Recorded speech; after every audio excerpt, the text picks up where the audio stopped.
Vous m'entendez bien là? Ah ben, je vous entends très bien, vous m'entendez?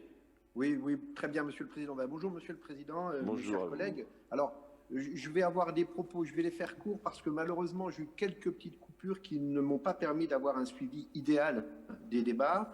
Mais j'ai quand même entendu quelques petites choses. Donc, je vous ai déjà, dans un Vous premier êtes à temps. Dijon? Vous êtes à Dijon? Ah oui, oui, je suis à Dijon, Ça oui, passe oui, pas oui, oui. bien? C'est, c'est, c'est lié uniquement à mon équipement personnel. Oh, c'est juste. On va le dire orange, parce que c'est orange. Bon, c'est les micro-coupures, mais il y a déjà eu Moi, d'autres Vito, c'est difficultés nickel. avec la vidéo. Mais je voulais donc très rapidement revenir sur quelque... Déjà, vous remercier effectivement, comme ça a été fait par ma collègue Catherine Hervieux et Céline Tonneau, sur le fait qu'on ait assisté à ces assises du département. C'est une bonne chose de pouvoir y être. Alors, vous avez dit, oui, alors elles ont eu deux avantages énormes. Le premier, c'est qu'elles ont très clairement clarifié ce qui nous divise. J'ai, pendant ces assises, eu l'occasion d'écouter les propos applaudis fortement par une assemblée majoritairement plutôt représentant, d'un économiste qui, me semble-t-il, soutenait très fortement le projet du budget de M. Fillon. Donc on voit très bien effectivement qu'il a permis de noter des différences majeures. Et ça m'a rassuré sur le fait qu'on a bien des désaccords, Monsieur le Président. J'ai entendu pendant cette assemblée que vous réjouissiez de votre budget, et c'est heureux. Il est heureux que votre majorité défende un budget que vous proposiez, et tant mieux. Et je l'ai entendu, mais elle correspond au programme que vous aviez défendu pendant cette campagne électorale. Il est bien normal que votre opposition, elle, défende un budget différent qui correspond au programme qui n'était pas le même que le vous pendant cette campagne. Ça s'appelle le jeu démocratique et il est heureux. Alors, j'ai entendu quelques propos parler de malhonnêteté intellectuelle ou de caractère électoraliste. Non, les choses électoralistes, elles se font lorsqu'on fait des promesses. Non, par contre, quand on s'engage à respecter un programme pour lequel on s'est battu, il est normal que ces différences, elles apparaissent au moment budgétaire. Donc c'était juste pour rappeler que c'était important de pouvoir exprimer au moment du budget en quoi vos choix sont différents des nôtres.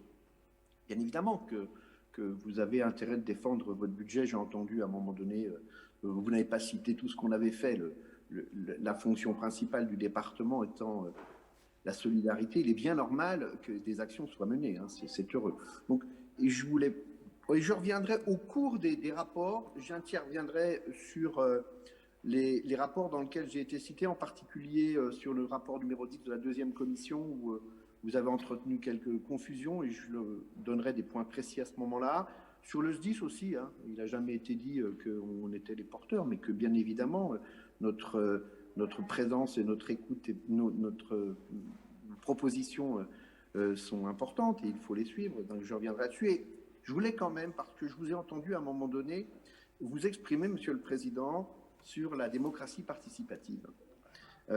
J'ai, vous le savez, cette délégation à la ville de Dijon.